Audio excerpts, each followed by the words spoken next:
विदर्भाची सांस्कृतिक राजधानी म्हणजेच यवतमाळ येथे दरवर्षी होणारा दुर्गादेवी उत्सव केवळ उत्सव नाही तर भक्ती आणि परंपरेचं प्रतीक आहे। रंगीत रोषणाई, देवीच्या दर्शनाची ओढ आणि भक्तांचा प्रचंड उत्साह हे सगळं तुम्हाला या व्हिडिओमध्ये अनुभवायला मिळणार आहे। चला तर मग सुरू करूयात यवतमाळ दुर्गादेवी उत्सवाचा अद्भुत प्रवास। कुठे चालली? यवतमाळ। कशासाठी? नवरात्र देवी बघायला। हा, पहिल्यांदा?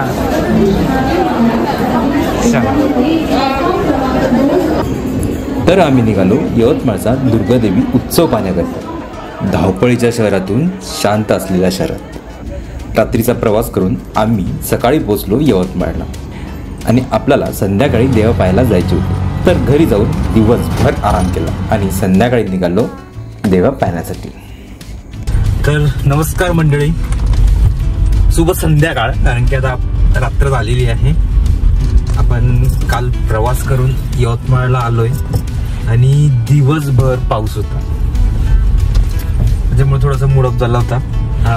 आपण व्हिडिओ बनवू शकतो की नाही तुमच्यापर्यंत, आपल्याला यवतमाळच्या दुर्गादेवी दाखवायच्या होत्या। आपल्याला थोडासा मूड ऑफ झाला होता म्हणून काही शूट नाही केला, पण आता पाऊस थांबलेला आहे आणि आता आपण निघालोय दुर्गादेवी पाहण्यासाठी। यवतमाळमध्ये भरपूर माहोल राहतो आणि तब्बल 6 वर्षानंतर मी दुर्गादेवी पाहायला आलो, तर आपल्या मॅडम तर पहिल्यांदाच पाहायला आलेल्या आहेत।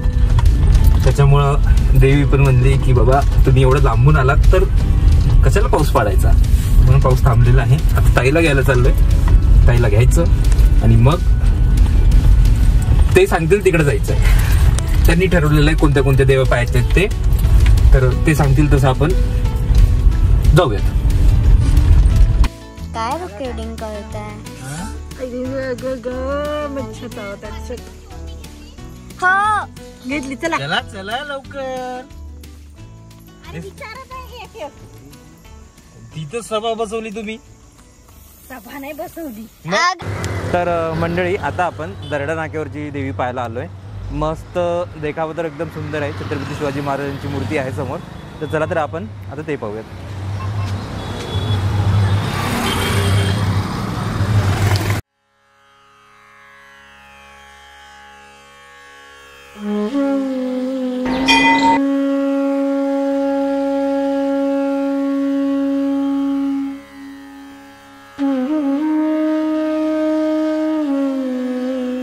मंडळी, आता आपण आलोय बांगरनगर मध्ये। तर आता सध्या आपण दादांसोबत बोलूया, कारण की इथं खूप मोठी लाईन लागलेली आहे। की तुम्ही पाहताय ना, तर जवळपास आता आपल्याला 2 घंटे जातील या लाईनीमध्ये।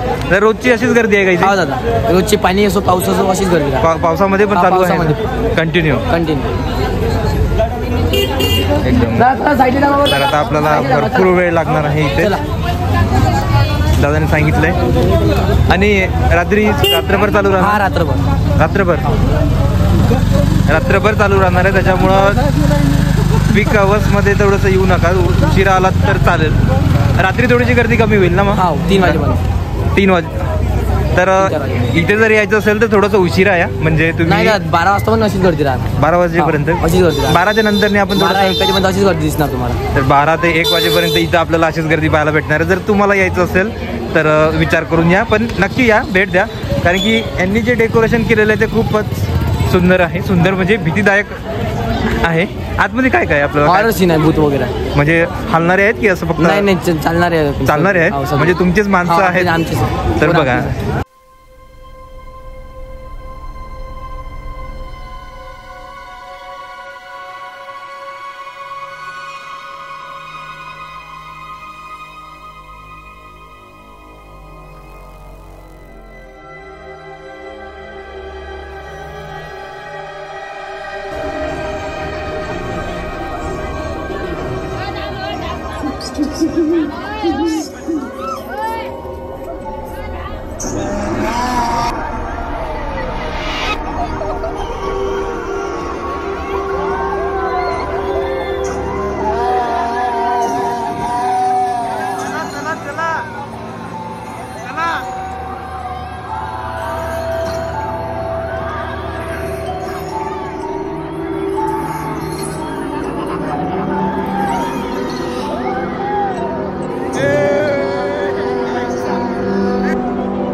ते आता आपण आहोत मेन मार्केटमध्ये आणि आपल्या जवळपास आता इकडच्या देव्या पाहणं झालेलं आहे.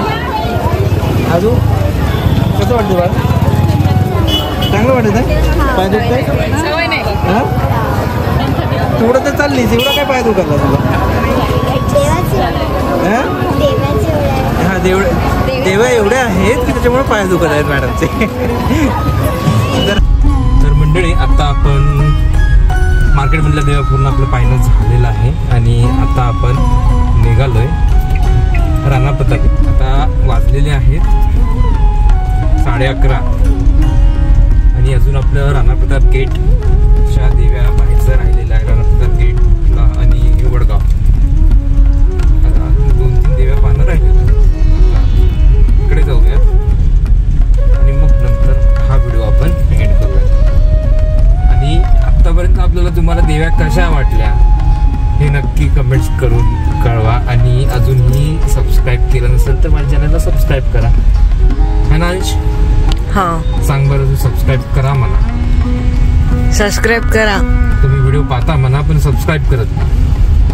लाईक शेअर आणि सबस्क्राईब करा सगळ्या व्हिडिओला. सर्व व्हिडिओना लाईक शेअर आणि सबस्क्राईब करा. सबस्क्राईब माझ्या चॅनलला करा आणि लाईक आणि शेअर सर्व व्हिडिओ तुम्ही करू शकता. यवतमाळच्या देव्या खूप असे सुंदर सुंदर आपल्याला देव्या पाहायला भेटलेल्या आहेत आणि जिथे पाहावं तिथे तुम्हाला फराळाची सोय आहे किंवा तुम्हाला खिचडी पण भेटते इथे. साबुदाणा खिचडी किंवा आपली भाताची खिचडी सुद्धा आपल्याला इथे भेटते प्रसाद म्हणून.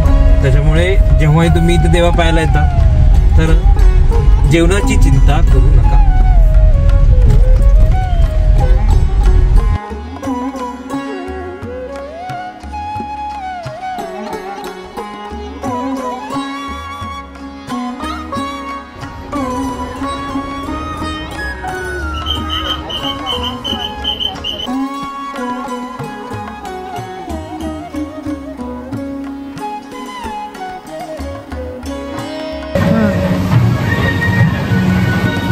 तर मंडळी आत्ता वाजले आहेत रात्रीचे 1:30 आणि अजून आमची एक देवी पाहायची राहिलेली आहे. आता सर्व झालेले आहेत आणि थकले म्हणून आता आम्ही देवीच्याच दरबारामध्ये बसलेलो आहोत. आणि हां अजून एक त्या ताईंचे ना पैसे चोरी झाले बॅगमध्ये. तर तेवढी काळजी घ्या. तुमचे मौल्यवान वस्तू जेवढे पण असतील ते सांभाळून ठेवा किंवा घरीच ठेवा. त्यांनी सोबत घेऊ नका. गर्दी खूप आहे. 1:30 वाजलेत पण गर्दी भरपूर आहे. तर तेवढी काळजी घ्या. स्वतःचे जे पण वस्तू आणता तेवढे आता एकतर नीट सांभाळून ठेवा, नाहीतर मग घरीच ठेवा, आणू नका.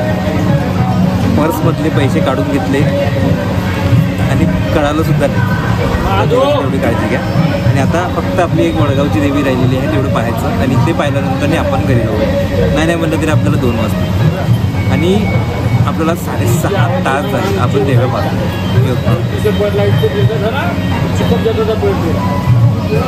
तर भरपूर टाईम आहे. आम्ही गाडी घेऊन आहेत तरीसुद्धा एवढा टाईम लागला. जर चालत गेलो असतो तर आम्ही सकाळी 8 वाजता घरी पोहोचलो.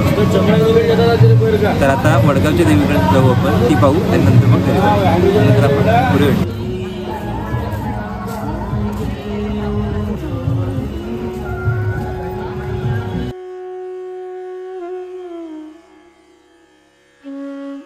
फिरून फिरून थकले ना, फिरून फिरून थकले आणि रात्रीचे 2 वाजता पाणीपुरी आणि शेवपुरी खा लागले.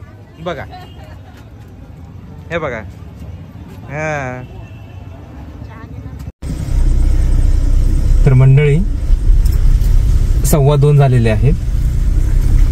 ताईला आणि बाकीच्या माणसांना आपण ड्रॉप केलेलं आहे त्यांच्या घरी आणि आता आपण आपल्या घरी चाललोय.